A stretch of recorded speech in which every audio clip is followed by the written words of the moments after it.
Mesdames et messieurs, chers maîtres, présidente,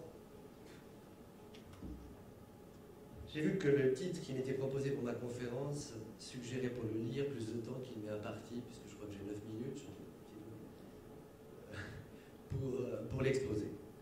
Aussi, vais-je vous parler du risque dans l'investissement. Alors, évidemment, il ne faut pas le comprendre comme un message négatif. À tout risque correspond une opportunité. Et ici, c'est une classe d'actifs qui est un peu particulière.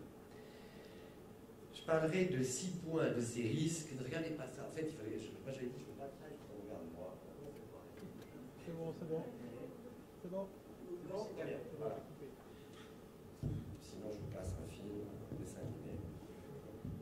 J'enregistre, duplex. Premier constat des risques, c'est les confusions de classes d'actifs. On connaît une situation qui est particulière aujourd'hui, je ne reviendrai pas là-dessus. Je lisais hier dans un journal financier la chronique d'un analyste financier de banque privée qui pour la moitié disait quelque chose de relativement vrai et pour le reste confondait immobilier, patate douce, obligataire. C'est l'investissement immobilier tel qu'on le connaît depuis 5 à 6 ans, à savoir la corrélation et les taux d'intérêt. L'immobilier est devenu, toute classe d'actifs confondue, un investissement par défaut. C'est-à-dire que, n'ayant plus aucune confiance dans les marchés efficients, obligations, actions, l'investisseur, quel qu'il soit, où qu'il soit, c'est valable à Lausanne, à Genève c'est plus compliqué parce que Genève est l'archétype du merdier en modélisation économique, mais je veux dire, c'est valable ici, c'est valable à Pékin, c'est valable éventuellement aussi dans le Val d'Ain. Savoir qu'à défaut, quand on investit à défaut, on prend des risques qu'on généralement n'arrive pas à calculer. Quel que soit l'investisseur, le particulier ou l'institutionnel, le raisonné ou l'utilisateur. La confusion des classes d'actifs dans le commercial aussi, on parlait tout à l'heure sans doute de bureau, le commercial ça ne veut pas dire grand-chose. C'est un peu comme le rendement net ou le rendement brut, on entend ce genre de truc. Le commercial ça peut être les bureaux, ça peut être l'industriel, ça peut être les centres commerciaux, ça peut être l'hôtellerie. C'est un point très très important de l'immobilier. D'ailleurs, une des plus grosses opérations immobilières en Suisse a été effectuée par les anciens propriétaires de cette chaîne, respectivement, qu'il était aussi pour l'immeuble il y a 5 ou 6 ans. Et la confusion des classes d'actifs fait, on le verra tout à l'heure, qu'il y a aussi une confusion des primes qui veulent être laissées dans la classe d'actifs. Alors il y a des théories, il faut toujours se méfier des théories, mais enfin, les théories c'est rien d'autre que l'observation. Quelques professeurs ennuyés et ennuyeux qui finissent par les modéliser et essayent d'avoir et de retirer des règles économiques a posteriori toujours pour essayer de se projeter dans l'avenir, éventuellement. Évidemment, ils se trompent, c'est le cas de la nature humaine, mais rien n'est mieux de se tromper, d'expliquer pourquoi après. Et on le verra tout à l'heure, et ça c'est intéressant, et sur le marché suisse. Ensuite, c'est l'opacité du marché, notamment des statistiques. Je m'amusais avant-hier dans le train, je revenais de Zurich, on s'ennuie toujours un petit peu, surtout le soir, de lire, ça vous ne le lisez pas ici, c'est un journal intellectuel que nous avons à Genève, la Tribune. Alors la Tribune a un supplément immobilier, etc., qui pompe nos chroniques, généralement sans citer les sources. Et il pompait une chronique d'un de mes collègues, Cavalieri, qui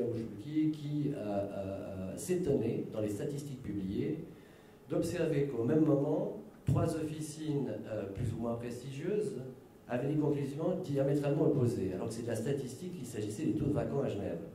On parlait de mètres carrés, je ne sais pas ce qui est juste, ce qui est vrai, je ne sais pas, mon collègue avait pris ces chiffres, je suis sûr que c'était très bien. Alors il y avait l'Office cantonal de la statistique qui disait, ben voilà, il y a 120 000 mètres carrés de vacants au 1er janvier.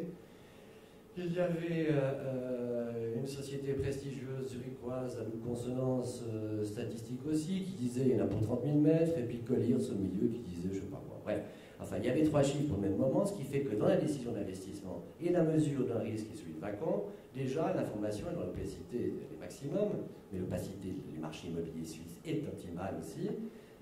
Il y avait 3 conclusions différentes. C'est un peu gênant.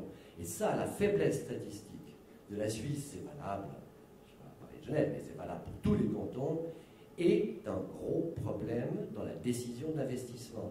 Je me souviens d'un professeur ici, d'un institut juste à côté ici, qui disait « il est plus opaque d'investir sur le marché immobilier suisse que dans la bourse de Langbator, si tant est qu'elle existe. Et ça, c'est sans doute une des primes de risque qui n'est pas calculée, notamment dans le secteur commercial au sens large.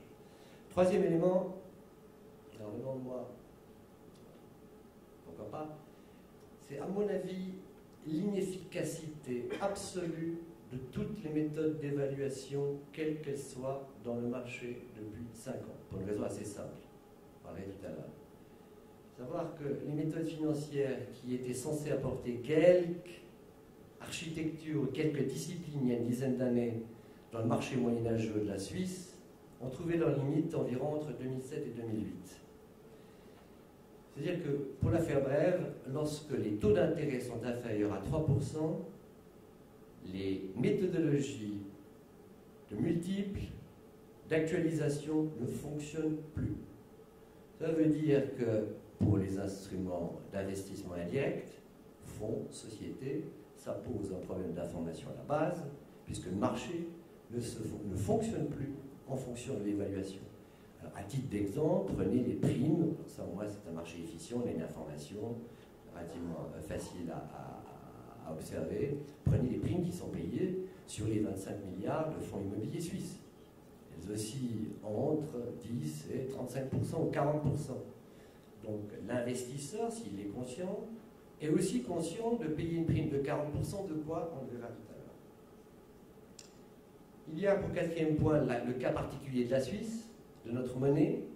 La gestion politique subit des taux d'intérêt, respectivement les taux de change. Je ne vais pas revenir là-dessus.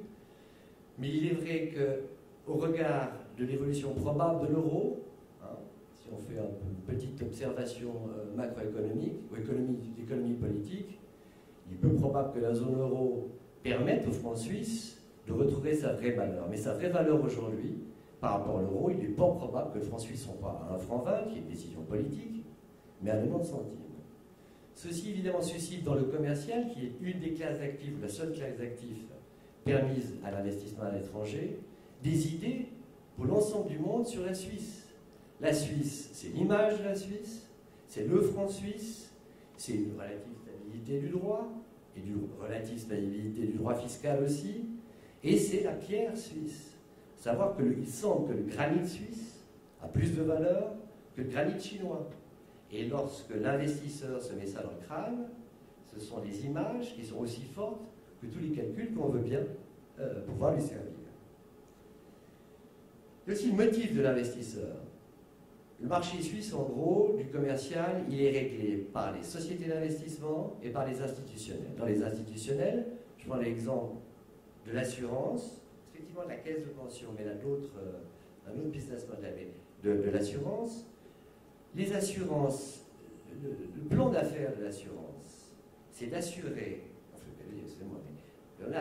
c'est de pérenniser un rendement. Il faut qu'il y ait un flux constant de cash flow pour satisfaire le modèle financier de quelque assurance ou réassurance que ce soit dans le monde. Ce n'est pas sur la plus-value, mais le rendement continue. Jusqu'en 2005, les assurances dans le monde avaient comme lit ou matelas d'investissement l'obligataire d'État. Alors l'obligataire d'État, je ne parlerai pas du monde, je ne parlerai pas de l'Europe, d'autres en parlent, mais je parlais de la Suisse. Les taux d'intérêt n'existent plus, à tel point qu'on peut nous avancer qu'il y a, et nous sommes peut-être dans des périodes de déflation, quelques mois, on le sait déjà 6 mois plus tard, n'ayant plus de rendement continu sur les obligations d'État, on cherche une classe d'actifs qui lui ressemble. On se précise dans la même monnaie. À savoir un cash flow qui soit pérennisé, l'immobilier. Ces gens-là, je dis ces gens-là, amis, ces gens-là, ont évidemment des critères d'investissement dans le prêt qu'ils font parfois, qui concurrencent ou surconcurrencent l'investissement normal dans l'immobilier, à savoir qu'ils peuvent investir ou prêter à des taux nominaux ou des taux réels notablement inférieurs à ceux du fonctionnement du marché, les banques et les